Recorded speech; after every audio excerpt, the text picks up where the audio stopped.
Рахмет, арма көрермен. Бүгінгі бағдарламамызда әлемде және Қазақстанда болып жатқан әлеуметтік желі беттеріндегі ақпараттармен бөлісетін боламыз. Солтүстік Корея Жапония теңізіне қарай 2 снаряд ұшырды. Солтүстік Корея басшысы Ким Чен Ын ядролық операциялардың тиімділігін арттыру үшін маңызды жаңа тактикалық басқарылатын қаруды сынауды қадағалады, деп хабарлады Пхеньян мемлекеттік бақ өкілдері. Снарядтар 110 шақырымға ұшып, 25 шақырым биіктікте және 4 мach жылдамдығына жетті. Әзілкеш Крис Роктың інісі актер Уилл Смитті бокс матчына шақырды. Осылайша Кенри Рок Оскар сыйлығын беру рәсімінде ағасын шапалақпен ұрған актердан кек алғысы келеді. Кенни актердің әрекетіне наразы және оған лайықты түрде жауап бергісі келеді.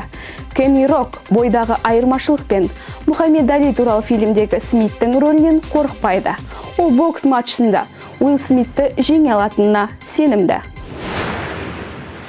Телеграмда жаңа функция пайда болды. Телеграм мессенджері пайдаланушыға хабарландыру дыбыстарын жасауға, ескертулерді өшіру таймерлерін реттеуге және хабарламаларды автоматты түрде жоюға бастапқы хабарламаны сақтай отырып жауап жіберуге, сондай-ақ жаңа буын боттарын әзірлеуге және пайдалануға мүмкіндік беретін жаңарту шығарды. Бұл функциялар туралы мессенджер сайтында хабарланды. Евроодақ Украинаға 50 миллион еуро бөлді. Бұл туралы Еврокомиссияның баспасөз қызметі хабарлады. Бөлінген қаржы бұл елдердегі азаматтарды дәрі-дәрмек, ауыз су және гигиеналық тауарлармен қамтамасыз етуге жұмсалады. Сонымен қатар, босқындарды паналату мен әйелдерді қорғау жұмыстарында қамтиды. Қазақстандық UFC файтері Шавкат Рахмонов әке атанды.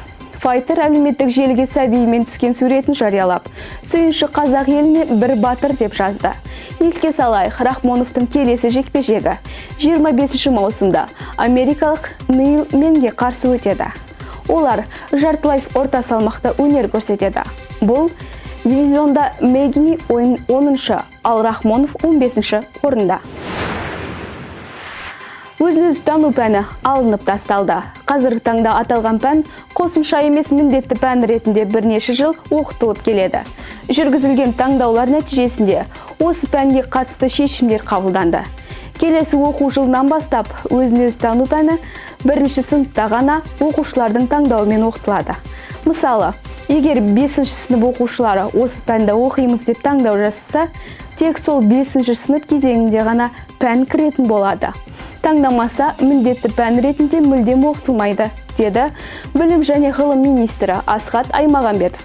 Сондай-ақ министр әлеуметтік педагог және өзін-өзі тану мамандық иелері педагог қызметінен ары қарай атқара беретінін айтты.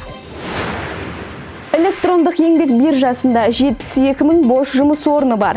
2022 жылғы наурызда электрондық еңбек биржасында 72,7 мың бос жұмыс орны және 48,800 түйіндеме орналастырылды. Өткен аймен салыстырғанда жарияланған бос орында санын 0,5% өсу, ізденушілер тарапынан белсенділіктің 11% күрт төмендеу байқалды, деп хабарлайды Еңбек министрлігі. Бүгінгі бағдарламамызда қызықтар осы. Егерде қызықты ақпараттарыңыз болса төменде көрсетілген сілтемеге жібереміз. Келесі кездескенше сау саламатты болыңыздар.